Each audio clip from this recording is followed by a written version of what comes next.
President-elect Donald Trump has posted a message wishing all Americans a happy Thanksgiving while vowing to make America great again when he takes office in January. In true Donald Trump style, he took aim at what he calls the radical left. In a post to Truth Social, the president-elect wrote, "Happy Thanksgiving to all, including to the radical left lunatics who have worked so hard to destroy our country, but who have miserably failed and will always fail because their ideas and policies are so hopelessly bad that the great people of our nation just gave a landslide victory to those who want to make America great again." He went on to assure them that it is going to be okay when he returns to the White House.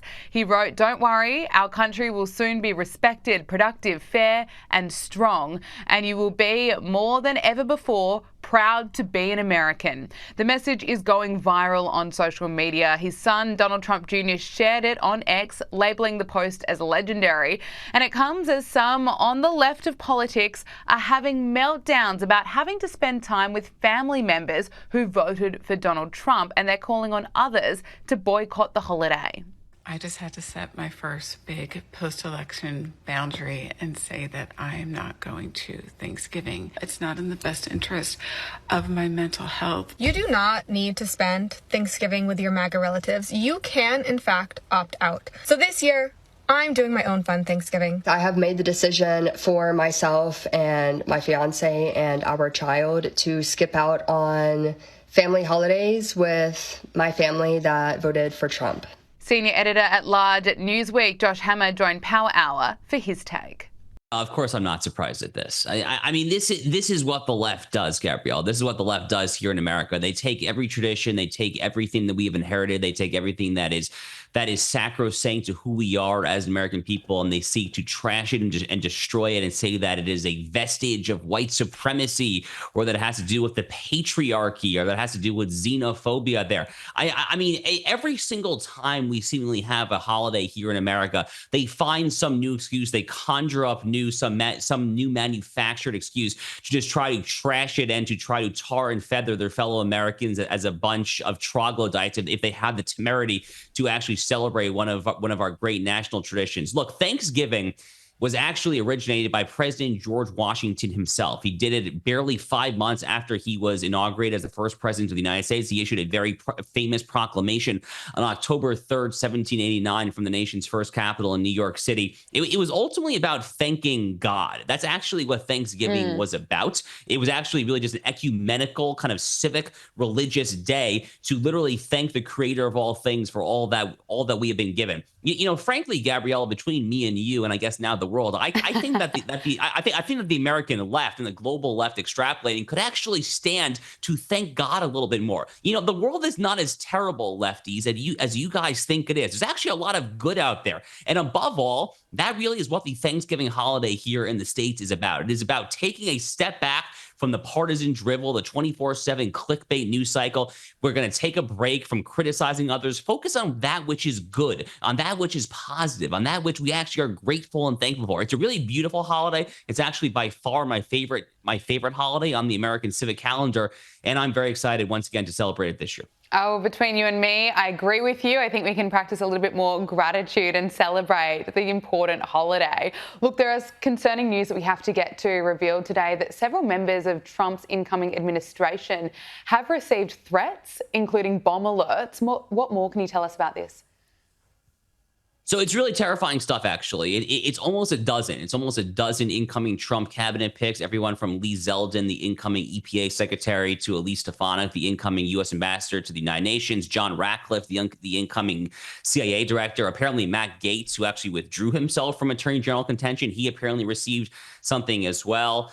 The incoming labor secretary pick, a handful of others who I'm forgetting at the moment, but I think it was totaling roughly a dozen people. A lot of them received some sort of bomb threats. A lot of them were pipe bomb threats there.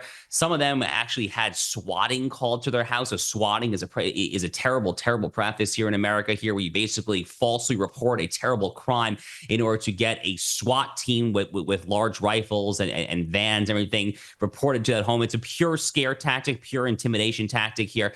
And Gabrielle, I guess the key point here is that this was obviously coordinated. I mean, this doesn't happen just coincidentally. I mean, a dozen people, a dozen very high profile people who are coming in to serve Donald Trump and serve America.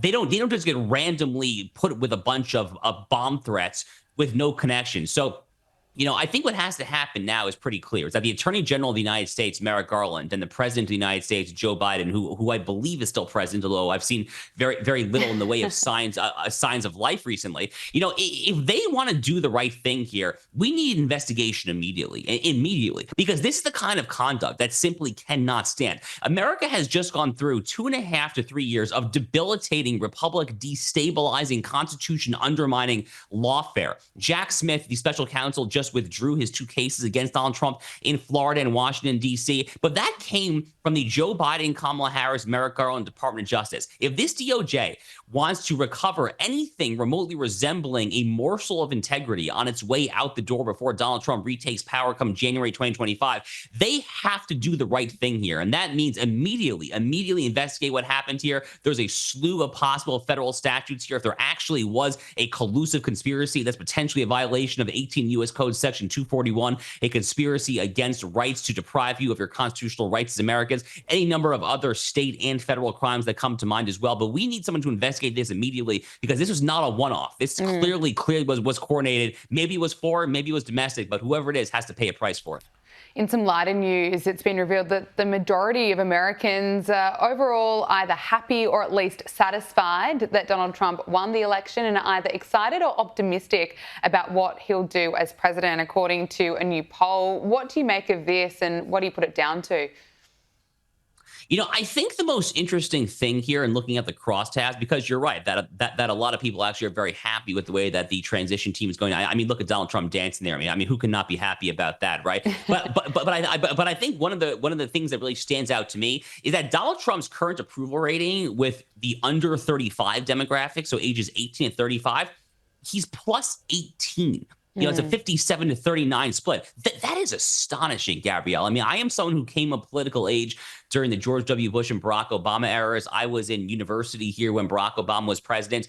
And I remember voting for John McCain and Sarah Palin. It wasn't a great ticket, but it was better than the alternative. I mean, back then when I was in university here, the notion that you could be a young person and support a Republican, it was a total non-starter. I mean, all the cool kids were there with hope and change and fundamental transformation of America back during the Obama halcyon days.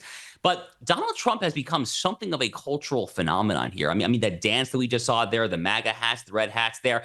I mean, Donald Trump, in a way, is cool. It's now no longer cool to be a Democrat. They're being led by this 80-something-year-old geezer who's clearly in the palpable throes of a debilitating senility there. Kamala Harris is deeply unpopular herself there. I mean, MAGA is cool. It's just a total cultural 180-degree turn from what happened back when I was in university 15 years ago or so. It's remarkable to see. And, as someone who voted for Donald Trump, I wish him nothing but the best. I hope it continues, frankly.